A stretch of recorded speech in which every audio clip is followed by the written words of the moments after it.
It's gotten a lot harder to look at the tweets of people who hate me now that it's not possible to look at Twitter through incog mode. Like, if they block me, then they've blocked me, you know? So basically, I got epically canceled over this, if you can believe it. So in response to some drama going on in South Africa, where a big rally held by the EFF had them chanting "Kill the Boer," I said that the EFF is the Kill Whitey Party.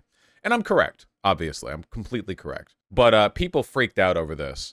And I thought, I feel like it's very important to go over stuff like this because it really highlights the differences between my leftism and the fake leftism that a lot of other people tout. Just a couple of the replies, a couple of the things we can look at. And then we can substantiate my claim that the EFF is in fact a Kill Whitey Party. So we'll get to that, okay?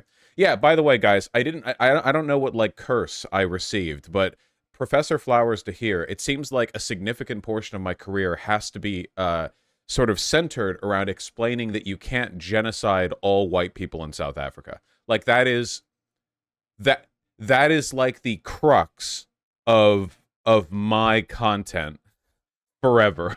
But why not? Well, I think it would be bad in my opinion, personally. Why'd you kill Mandela with his own hands? Well, the funny thing is that the EFF doesn't get along with Mandela's party. Mandela's party, it represents like the majority opinion in South Africa and also kind of like a reformist attitude towards economic and racial inequality. And the EFF is, as previously described, the Kill Whitey Party. The EFF don't like Mandela. I'm pretty sure they generally argue that he's collaborationist, and like milquetoast liberal. You know what I mean? He didn't kill the Whitey. You see, he failed in that specific regard. Anyway, let's take a look really quick, okay?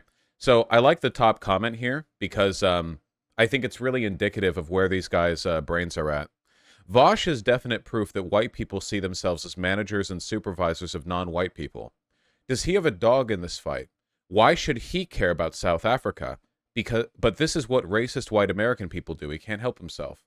So this person has hashtag Free Palestine in their handle right here, which makes this especially funny because I somehow doubt they're actually Palestinian.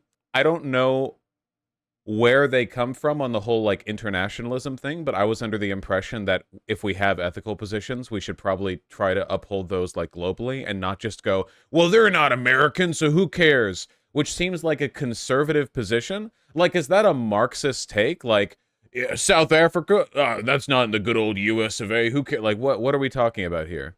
Then there's a post saying that I don't like South Africans decolonizing and getting their land back, which is funny because that's not really what we're talking about here.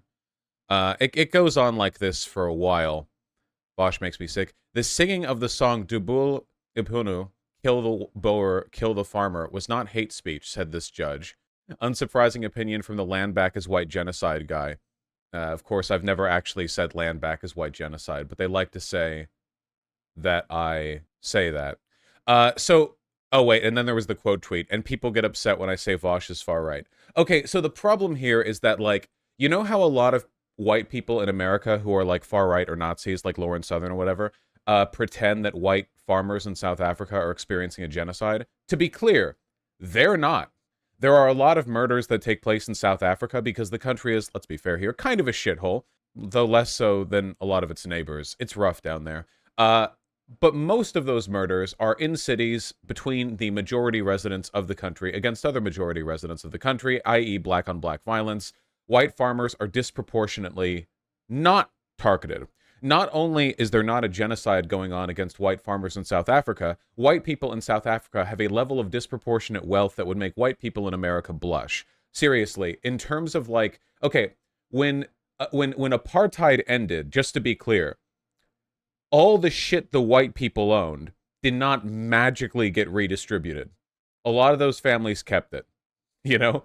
So not only is there not a genocide of white people going on over there, but also the white people over there are doing pretty darn good. Now, what I am saying is that if there was a genocide of white people over there, a lot of white internet leftists would defend it. So this is a little video where I intend to substantiate my claim that the EFF is in fact the Kill Whitey Party. Now, the way a sentence is structured, you say, We are not calling for the slaughter of white people, at least for now. That means at some future date. Oh, sorry. This is Julius Malema. He's the leader of the EFF. We may call for the slaughter of white people. Is that correct? Let's deal with that at that future date. I don't know what's going to happen. So you're saying you are not ruling out that in the future you may very well call for the slaughter of white people? It may not be me. Could it be you? It could be me, yes, but it may not be me.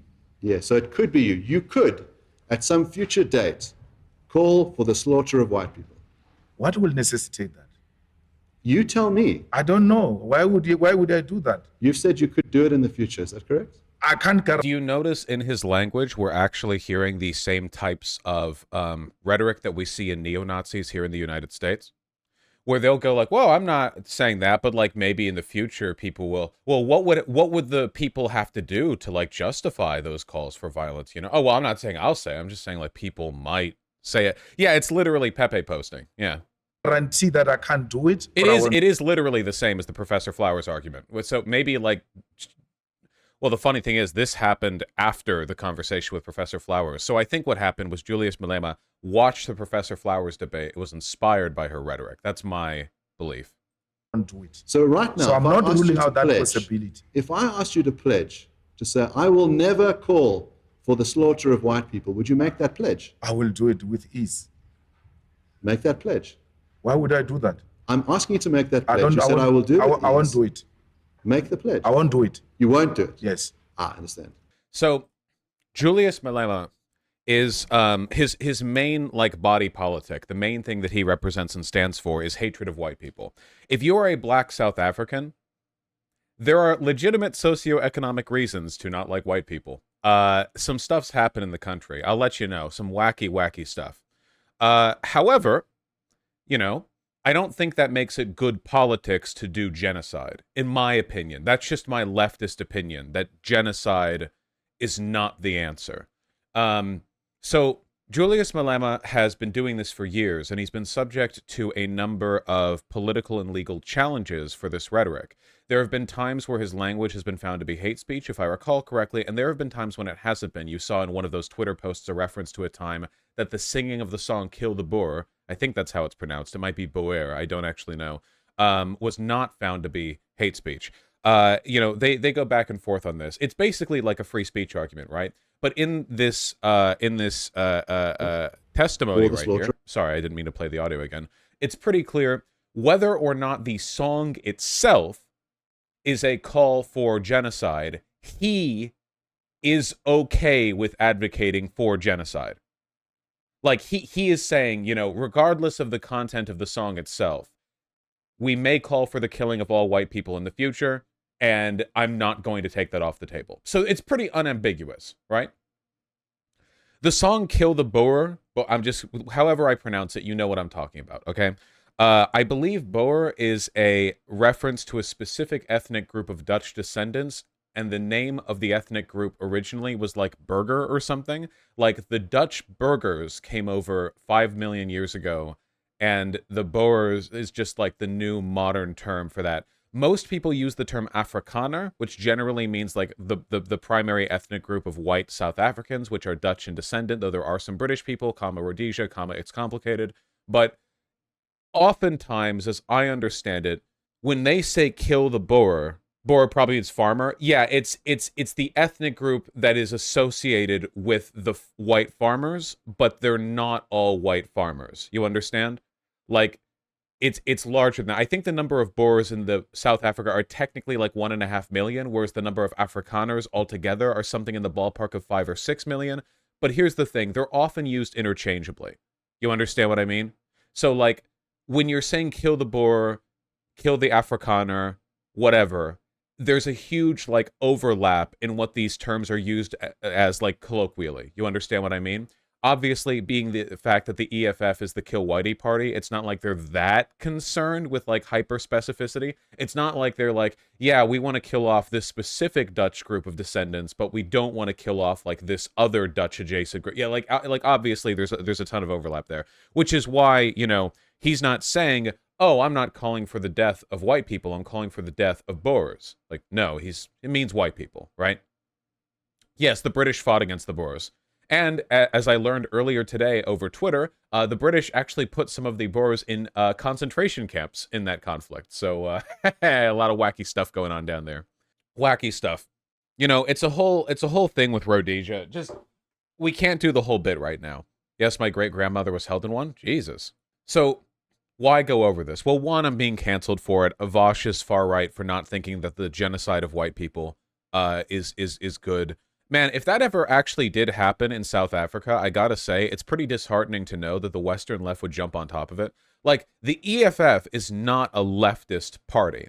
The EFF is like a holdover from that era of political parties where obviously far-right parties would say anything to get Soviet support. Like, the party that Saddam Hussein controlled was the Socialist Party, you know? Was Saddam Hussein socialist? Was Iraq socialist? No. But saying they were socialist did get them support from the Soviets for a time, because the Soviets would toss arms at literally anyone who would call themselves socialist. Yeah, they were Arab nationalists, and the EFF are like, you know, black South African ethno-nationalists. We can take a look at their specific policy prescriptions, but first of all, in my opinion, and I feel like this is okay for me to say, if the primary rallying cry of a political party is ethnic cleansing, I think that's bad on its own. I feel like without any qualification or justification, I think that right off the bat, I can point at that and go, yeah, that's pretty bad. Now, I'm not against the redistribution of wealth or resources that white South Africans have to black South Africans. I think that's great. I think that a number of economic and political policies could be taken that would massively address inequality. I'm not okay with the genocide part. That's the part that I don't like, in my opinion, personally. You won't support genocide, but you will support not liking sushi. Exactly. Yeah, so we can take a look at the EFF and Julius Malema, and I want to really quickly because I have a feeling this is going to be an increasing problem as time goes on. But I want to substantiate like where this is coming from. Okay? So, as is often the case for political parties that will throw out a just wide range of vaguely populist messages without qualifying or substantiating them, the Wikipedia page for the EFF lists the EFF as every ideology all at once. Communism, Marxist-Leninism, Fananism, Sankarism, anti-capitalism, anti-imperialism, Pan-Africanism, black ultranationalism, anti-Zionism, anti-white racism, anti-Indian racism. That's super cool. You'll notice that if we actually go down to the ideology and policy sections, we don't get much in the way of specific things they want or want to do. But you know, we can read over it really quick, and then we'll get Julius Malema's turn. Okay, we'll take a look. It criticizes the African National Congress and their primary opposition, the Democratic Alliance, for their allegedly pro-business stances, which it claims have sold out the black people of South Africa to capitalism as cheap labor. That seems like a substantive criticism. It promises to tackle corruption, provide quality social housing, and provide free primary health care and education for all, as well as proposing to expropriate white-owned farmland, nationalize the mining and banking sectors, double welfare grants and the minimum wage, and end the proposed toll system for highways. Hey, that sounds pretty nice. I will note something, though. Historically, take all the farmland from the white people has not been a spectacular policy internally. Usually because if you just seize wide swaths of industry and resources from a different ethnic group and kind of like kick them off it, yeah, Mugabe being the prime example here, the problem is that you're kind of kicking off the people who know how to work the land, you know? There's like this very romantic socialist fantasy of like the proletariat, or the black proletariat in this case, will rise up and like they'll just do the thing but better with less corruption. But in reality, it's actually extremely disruptive to just kick out the farmers and then put new people in their places, and that usually causes problems like starvation, which is not good. Right. Zimbabwe literally went from one of the richest countries in Africa to poorest. Well, to be fair, Zimbabwe's wealth was not exactly representative of the authentic wealth of the country. That's because at the time Zimbabwe was Rhodesia, And the wealth was from wealthy British people who wanted to LARP as slave owners, flying down there to, build like plantation fortresses with their servants. So there's a lot going on over there. Critiques of capitalism, businesses, foreign policy. They support Russia's invasion of Ukraine. That's right. They're not one of the vast majority of countries that are like Russia aligned just took a neutral position. They actively support the invasion of Ukraine, which was only done by a few countries. This is like North Korea, Syria territory, you know? They have called the Chinese Communist Party the, quote, torchbearer for all Marxist-Leninist formations in the world. Hey, they support the rights of the LGBTQI plus community. Gotta remember those intersex people. Critical of Uganda's 2023 anti-homosexuality bill. Nice, nice. Later in 2023, the party was strongly criticized by members of the queer community for inviting Patrick Lumumba, a Kenyan professor known for making homophobic statements. Okay, right, great. Now, as for the people who support the EFF, the party supporters are younger than average, with 50% of them being younger than 24. Wow! Hey, a statement to be made here, perhaps, about radicalism and social alienation driving young people towards, like, empty radicalism, yeah, the kids are not all right. Overwhelmingly black and mostly male, with a 2-to-1 support from men relative to women. That's interesting.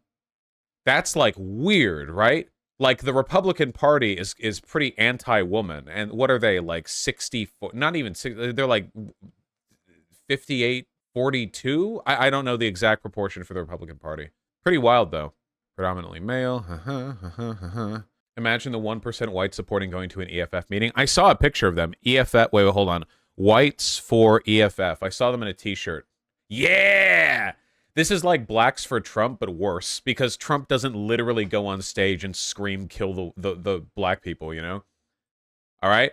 These guys have decolonized their shirts. The 1%. You guys remember that, back before he got canceled, the Channel 5, where there were the Uhuru, like, white girl or whatever, where she was, like, she was wearing, like, the Africa shirt? Trump does it in dog whistle form. Trump doesn't dog whistle kill all black people. He's racist, certainly, but there's like a ridiculous level of forthcomingness with the EFF. But you know, anyway, Julius Malema.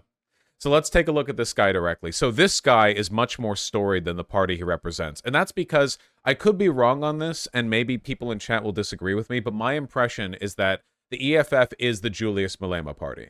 That he is like an essential, he is the crux of it. It kind of lives or dies on him. He's been with it for a while. He is the support, you know? 80% of the article is hate speech. Yeah, where's the hate speech section real quick? Involvements in state contracts, threat to journalists, investigation, and money laundering, tax evasion, hate speech and legal issues. Dun, dun, dun, dun. Yeah, no, not 80%. Pretty good, though. Okay, so what is my man about? Ostensibly a far left-wing party leader, which he founded in 2013. He's been involved in politics since basically the beginning, became a member of the ANC. That's the Mandela Party in South Africa, correct? At the age of 9, and was elected president of the ANC Youth League. But then he got expelled from the ANC because he was too radical. I think he couldn't stop saying we need to kill white people, so he got kicked out. I think it actually was kind of something like that. Sanctioned by the ANC for various disciplinary infractions, he campaigned for Zuma to be removed from office ahead of ANC's 53rd National Congress, expelled from the ANC for bringing the party into disrepute. Yeah, he's a wacky guy, very, very radical. Malema was described by both Zuma and the premier of Limpopo province, Cecile Mathael, as the future leader of South Africa. Less favorable dispositions paint him as a, quote, reckless populist with the potential to destabilize South Africa and spark racial conflict. He's been convicted of hate speech twice, once in March 2010 for demeaning comments about Zuma's rape accuser, and once again in September 2011 for singing Shoot the Boer. So that's what they were singing again. In 2012, he was charged with fraud, money laundering, and racketeering. After numerous postponements, the case was dismissed by the court in 2015 due to excessive delays by the National Prosecuting Authority, leading to perceptions the charges were politically motivated. However, AfriForum announced in 2018 it would mount a private prosecution of Malema on the corruption charges. So, wacky guy, wacky guy, wacky guy. Hero of the people, right. Okay. So, There's the complicated stuff early on. We've gone over a lot of this on stream before, and I don't want it to just be a repeat. I just really want to establish how obvious and direct this is, you know? The EFF ostensibly represents a lot of good things, but you know what? So does the North Korean party, you know? You can say you're in favor of all these things all you want, but what matters is what you care about. And I just feel like if your rallying cry is like a call for genocide against white people, that's probably your priority, not, you know, any of the other good stuff you claim to care about. Here we go. Malema became a vocal advocate of nationalizing South African mines. He advocated the seizure of land without compensation and the removal of the willing buyer, willing seller principle. So what he's talking about is, rather than the idea of we should take back the disproportionately held land by the government buying it out, he's saying the government should just take it. At a 16th of June Youth Day celebration, Malema accused white South Africans of, quote, stealing land, and again advocated for the redistribution of land without compensation. In April 2010, Malema led a youth delegation to Venezuela to study that country's nationalization program. Could probably find a better place to learn economic policy from. Jesus. Yeah, what did he find out from there, out of curiosity? Malema made a series of controversial comments about the political situation in neighboring Botswana. He described the ruling Botswana Democratic Party as a footstool of imperialism. Yeah, probably. Security threat to Africa and always under constant puppetry of the United States. He announced the Youth League's plan to establish a, quote, Botswana command team which would assist Botswana's opposition parties in uniting to oppose the BDP's, quote, puppet regime. Veiled swipe on Zuma's regime, disciplinary proceedings, firing and appeals, more boring procedural stuff, and now here the EFF, the foundation of the EFF. He was elected unopposed as president of the EFF, makes sense, he created the party, initially won 25 seats in the National Assembly. He continued to claim, even years later, the ANC had rigged the election in Gauteng. I mean, the ANC is pretty corrupt, so that's not necessarily an invalid complaint. Malema has been ejected from Parliament several times. In June 2014, he was ejected from the State of the Nation debate after he refused to withdraw a statement to the effect that the ANC government had murdered mine workers during the Marikana massacre. He and several other EFF members were ejected from Zuma's 2015 State of the Nation address after loudly insisting they be permitted to question Zuma about the Nkandlagat scandal. I don't know much about that. In fact, I don't know anything about that. Malema said in response that South Africa was a police state, forcibly removed by the House by Sergeant of Arms.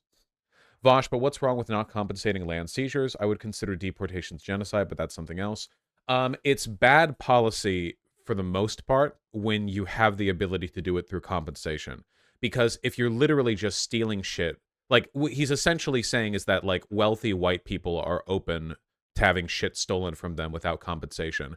Not only does it scare away investment, but that's a broader stuff. It's also like if you have a broad policy about like imposing limits on wealth or land ownership, then just have that law, you know? The precedent and the interest there doesn't seem to be about setting a standard for a wealth cap. It's not like the EFF leaders aren't wealthy, you know? It's the precedent there is like if you don't, you know, if you don't like white owned property or white owned wealth or whatever, then you can just take that specifically. In addition to that causing a lot of unnecessary antagonism and things over, it seems like the main reason you would do that is not to get the land, it's to show that you can do that to white people. Does that make any sense? Like, the reason you would go that direction and say it that way and push it for that reason is not to, like, save the state money on reform. He said it, like, why should we pay them for our land? As in, why should black people have to pay white people for black land? It's to send a message. It's an intimidation thing, yeah. And if you want to do that to the wealthy, then yeah, sure, I'm okay with class conflict. I don't like instigating racial conflict if it's not necessary, you know? That's the main thing. Malema spoke out against the white genocide conspiracy theory on August 23, 2018, and was critical of comments made by U.S. President Donald Trump. I know that guy. After he had instructed his Secretary of State Mike Pompeo to investigate South African farm attacks, claiming it was, quote, absolute rubbish to say there's white genocide, Malema said South Africans would not be intimidated by Mr. Trump, and the U.S. president's intervention into the domestic land rights issue only made him more determined.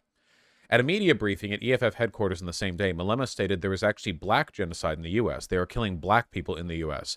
Black people are even being killed in South Africa. He also made an allegation that there's a group of right-wingers who are being trained by Jews in Pretoria to be snipers. The South African Jewish Board of Deputies subsequently issued a statement denouncing Malema, calling his comments, quote, typical of his attention-seeking behavior and, quote, aimed at creating racial tension. I don't know what he's referring to here. There might be like Israeli soldiers who are training snipers. I don't know what he's referring to here, but to say Jews as opposed to Israelis still. Why does it always distill down to anti-Semitism? I swear to God. Oh, if you think Malema is anti-Semitic, wait till you find out how he feels about Indian people. Yahoo! On a number of occasions, Malema has invited controversy and criticism by making allusions or threats of violence. In an interview with Al Jazeera Broadcast in 2016, Malema said if the ANC government continued to respond violently to peaceful protests, quote, we will run out of patience very soon and we will remove his government through the barrel of a gun. In response, the ANC opened a case of treason against him. I don't have anything against him making statements like this against the ANC government. My interests are in his racially inflammatory statements. At a political rally in 2016, Malema said the EFF were, quote, not calling for the slaughter of white people, at least for now. The opposition Democratic Alliance criticized his, quote, violent, threatening language. He repeated the sentiment in 2022, saying that he could, quote, not guarantee I can't or won't call for the slaughter of white people, end quote, at some point in the future. Following the death of former Zimbabwean President Robert Mugabe in 2019, Malema tweeted a number of controversial quotes by Mugabe, including, quote, the only white man you can trust is a dead white man. See, I feel like he really makes the case against him pretty easy here. If I say the EFF is the kill whitey party, I'm not doing it for no reason, okay? Like, Jesus. Like, I think that the GOP is an anti-black party, but they don't post anything anywhere near as overt as this, you know? During a 2021 session of the Pan-African Parliament, Malema threatened to kill a Malian member of the parliament. Reports regarding Malema's possible involvement in state contracts began appearing in 2009. Questions about his personal lifestyle were raised by the South African media. Some analysts suggested this is known as a tenderpreneur, which is the early emergence of a form of kleptocracy or predatory behavior by a clique of the ruling elite to generate personal wealth by capturing resources. Let's see. Okay, we need to move on. Threats to journalists, investigation by the Hawks, money laundering and tax evasion charges, hate speech and legal issues. We've basically gone over this. He's got birds investigating him. Don't we all? Writing in the Sowetan, Andile, God help me, Mzitama, described Malema as, quote, an opportunist who raised these issues, nationalization, land reform, etc., not to solve them, but to trick the poor who have been waiting for a better life for almost 20 years now under your party's rule. Instead of leading the new struggle as a selfless leader of the poor, you only pay lip service to the plight of our people while you amass great amounts of wealth through your political influence. I agree with this completely.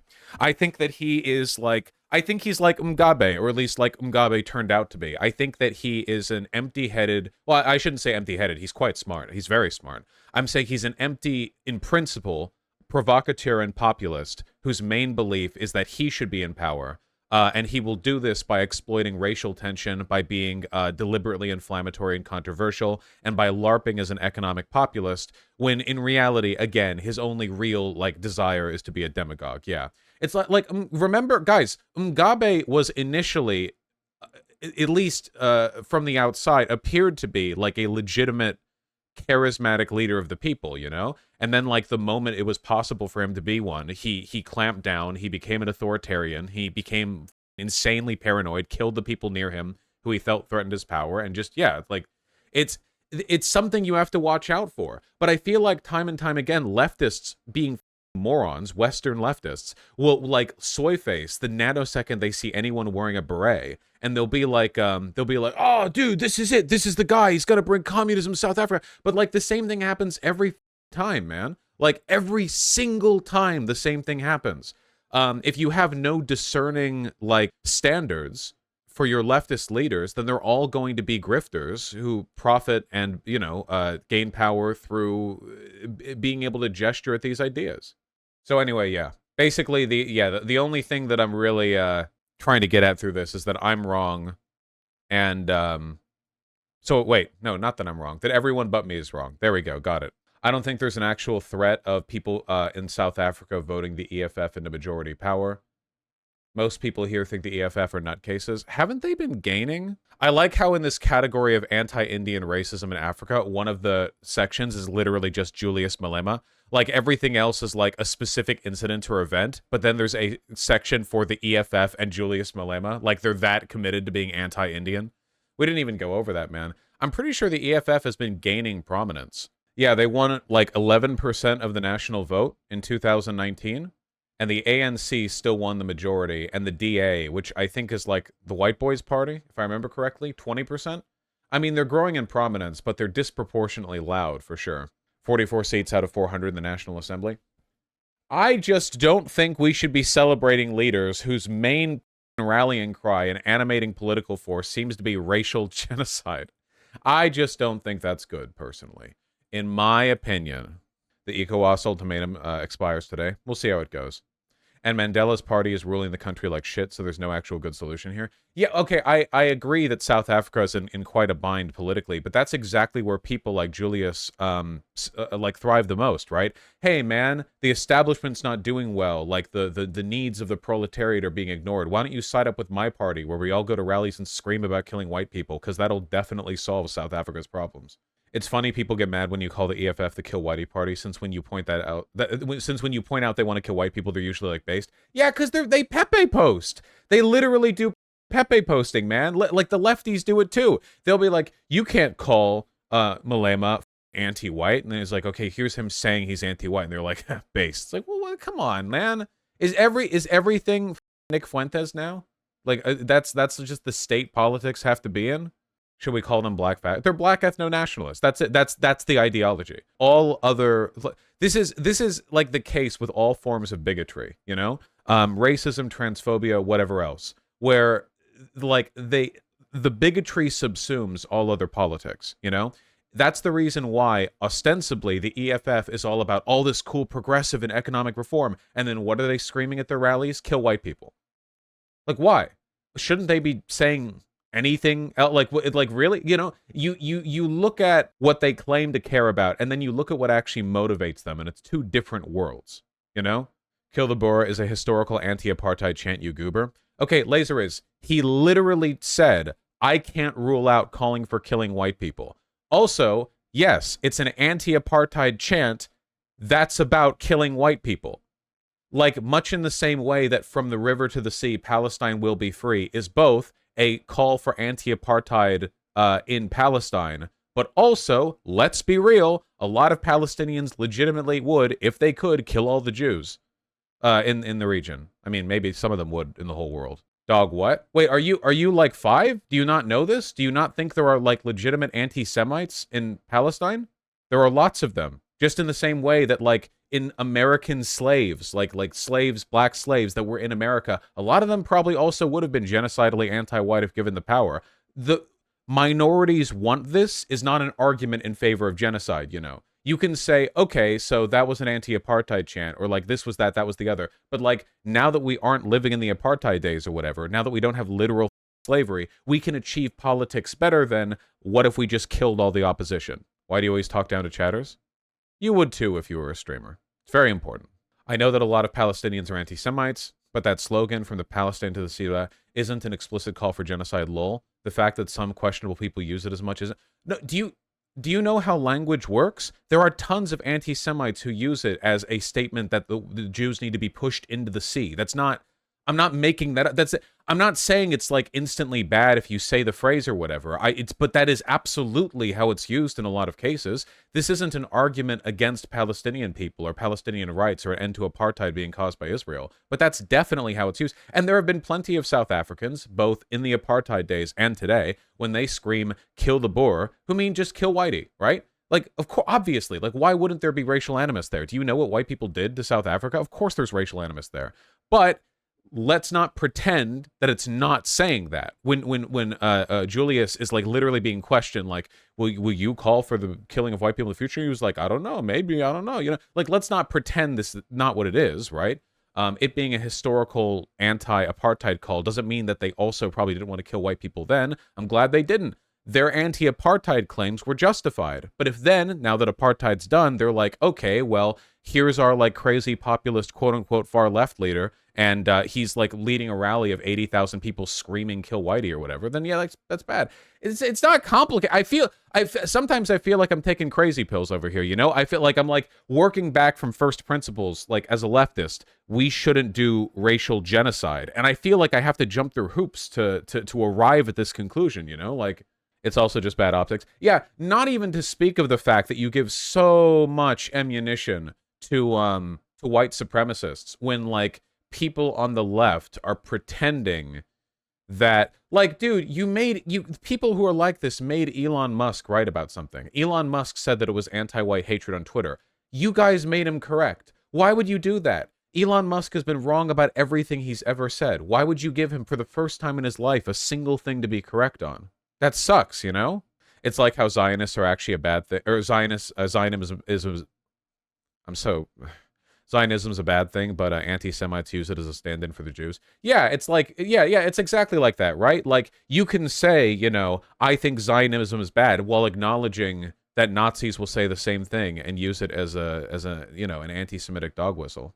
Vaush, I'd honestly love to hear what you want to happen decolonization-wise in South Africa. I'd basically say communism would solve all of this, but since that's not going to happen anytime soon, what's your solution?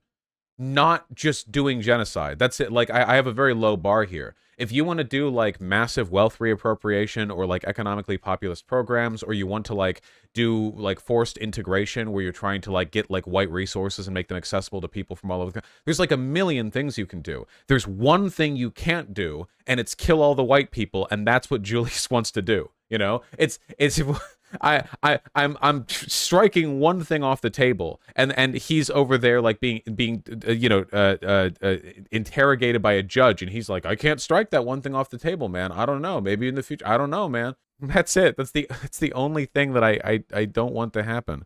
And I don't think it's very likely to happen either, with only like 10% of the public support, most of it being young men. Just, you know? I think the majority of your support coming from young men is like a red flag anyway, you know?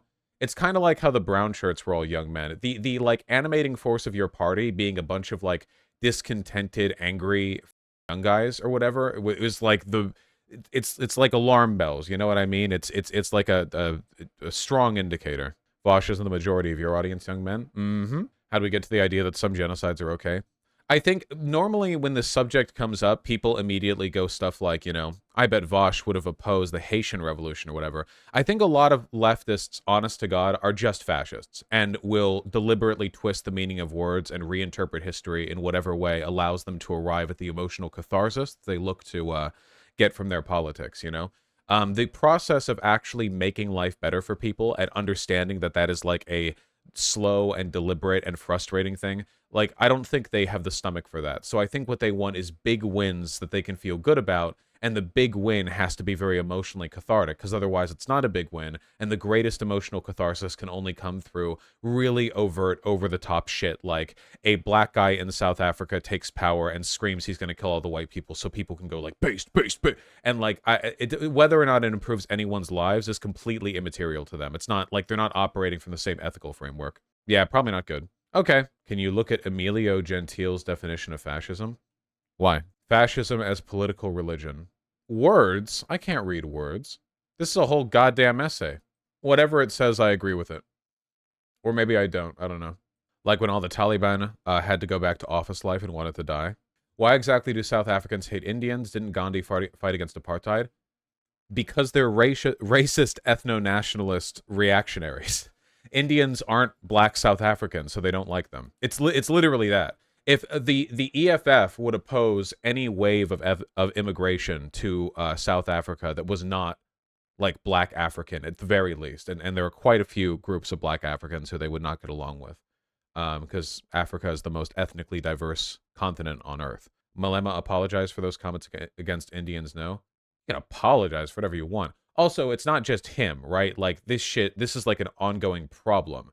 Like, also, it fully fits in line with his politics. Indians are big business people in Africa. Racism started as anti-rich. That's always how it is, though. That's always how it is. It's like, here's a different ethnic group. Well, some of them control the money, so I'm going to initially channel my antagonism towards them through a structured dislike of the like ethnically disproportionate control of wealth in the country, but then it's always just racial hatred. Is it that difficult for a leftist to go, hey, International capital has created like a multi-ethnic conglomerate of groups that have a stake in our country. You know, we want to bring parity to South Africa, so we will apply these rules equally. Why does it always have to go to like ethnic group? Why is it like the Jews are training these people, the Indians control our money, kill the white people? Why is it that every single legitimate economic problem has to be folded into the language of racial antagonism? Why? Because they're an ethno-nationalist group, and that's the only thing they care about. They don't give a shit about economic populism. They don't give a shit about parity or equality. They give a shit about a black South African ethno-nationalist state. So any other criticism, every other bit of politic they have has to be folded into racial language. It's the same thing that racist and ethno-nationalist regimes do all across the world. To go to an example that no one's ever used before, this is why basically every economic critique of the Nazis was just another racial or anti-Semitic critique folded into it, you know? They couldn't say shit about the economy without saying something about Jews, because they didn't care about the economy. All the claims that Jewish overlords were controlling the German economy, what happened after they killed all the Jews, huh? Was it communism in Germany? Did they give worker parity? No! After they ousted the Jews, they just had Aryan Germans doing every single thing they claimed the Jews were doing. Complete. And then they promoted class collaborationism. Oh, and you know they would do the exact same thing, by the way. Considering the fact that Julius has already had accusations of corruption and has ties to other like wealthy people in South Africa, you know for a fact that if they ever had their ethno state, that they would be like, you know, oh, well, don't go attacking our brothers. You know, our brothers in positions of power are working to free us from international control. Yeah, because this shit happens every single time, man. Like, literally every time. It's so frustrating. And, like, the signs are so obvious. And you could just look. And people could just look and identify. But, like, they don't. They don't want to. Do you think if a white genocide actually happens, lefties will immediately back off, or will they double down? I don't think it will happen, for one.